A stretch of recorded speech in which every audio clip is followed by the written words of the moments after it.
Why this AI course and not others? So I've done a lot of research in terms of a lot of AI courses, and you can do your own research. I'll tell you my observations, and then you can see if they match yours or not.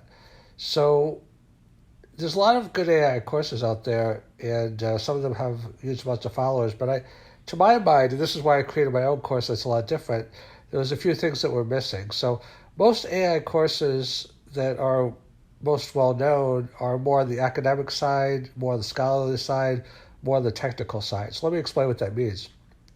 So a lot of them will talk about supervised and unsupervised learning, vectors, neural networks, and this is all well and good, but it's going to be like kind of a scientific understanding of artificial intelligence in terms of the formulas and the structures and the academics of it. And that is not as helpful as actually applied artificial intelligence. And what I mean by applied artificial intelligence, I mean, how does artificial intelligence affect you in your job?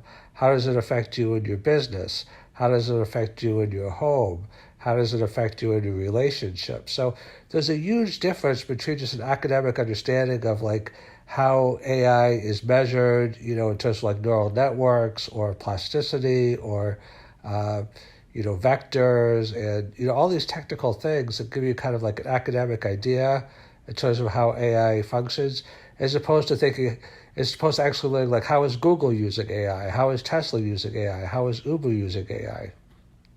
How are different kinds of companies using AI? How are people using AI in their lives? It's much, much, much different. So it actually be able to apply. That's one of the reasons, or probably the main reason why I have the coaching also.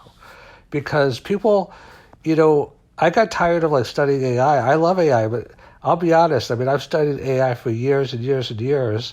But some of the things they talk about are so technical, even I don't understand them. But you don't really need to understand. It's kind of like saying, obviously, if you want to build a bridge, you have to know engineering and you have to know math.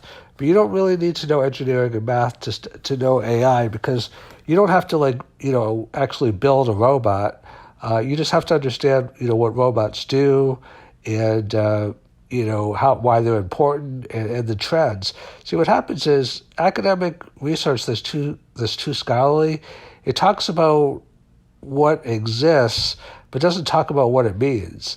It doesn't talk about where it's going. It doesn't talk about how it's applied to your life.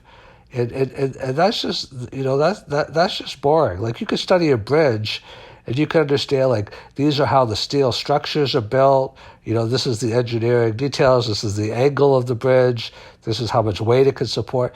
But it's much more interesting to know where are the bridges going? What are the trends in bridges and what are bridges used for? I mean, how do bridges actually apply to your life? What are the bridges' tourist attractions? I mean, bridges are not really that exciting, but I'm just using that as an example. It's to get caught up in the minutia of what are the materials, what are the load structures, what are the engineering details. I mean, AI is so boring and so technical that it's losing people the way it's explained a lot of times. AI can be very exciting when you look about all the ways it's actually being applied in the world.